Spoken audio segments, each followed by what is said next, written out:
Well, the last one left in Congress shuts the lights off. Republicans tried to block a law that would effectively ban the old-fashioned incandescent light bulb starting next year. The law is intended to force consumers to buy more so-called energy-efficient light bulbs. Well, why is force necessary?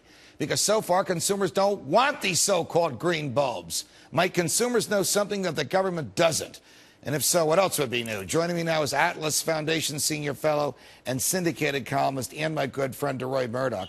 Deroy, it's a pleasure. Welcome back Thanks for having me here. to Good Freedom to see Watch. you. For starters, this is not something President Obama did. This abominable law was signed by George W. Bush. That's exactly when the Republicans had significant numbers in Congress as part of some other law intended to save energy costs. Now we're saddled with one of those ugly things in front of you that if it breaks, everybody's afraid of what comes out of it. It doesn't give you the illumination you want, and it costs several times what the regular bulbs cost. Is that all that's wrong with it? What else is wrong with it is, I said, we don't have a choice. That's exactly the point. Look, I support a woman's right to choose whether to use a Thomas Edison bulb or compact fluorescent or a candle or a halogen or something else. And it's all about freedom of choice. There are major cons to the compact fluorescents. For example, each one of these things has enough mercury to pollute the water inside of 10 residential water heaters. As you say, the light's not very good. What do you mean? There's actually mercury in there? There's mercury. If that breaks right now, if I drop this right now, would be in danger if any of the contents touched our skin? The mercury vapor in here, if we inhaled it, could cause liver damage, lung damage, neurological problems. The EPA says the first thing you're supposed to do is open the windows. Guess what? You cannot open the windows in this studio. Number two, you're supposed to turn off the air conditioning. We're in a, 50-story building right now. Are we supposed to turn off the air conditioning on a 91-degree day, and everybody in this building is going to burn? Right. So it's a huge problem. But if for whatever reason people want to buy these bulbs, they should be free to do so. People should be free to buy the Thomas Edison bulb if they want. It's been working like a charm for 130 years. Or if people want to buy candles, they ought to be free to buy candles. Do you know how many fires are caused by candles a year?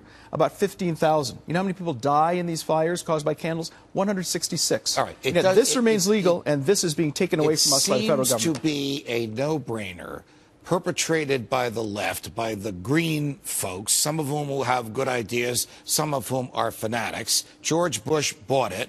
The Democrats controlled the House when he signed it, but some Republicans did vote for this legislation to force us into some technology which is actually harmful. Correct. Why force? Why do they think they can tell ordinary folks what to do in their own homes? They think that they know better, and we don't, and we need to be told what to do. Now, I'm all for these being available, and if people want to buy these and deal with the risks and all that, great. Go and buy them.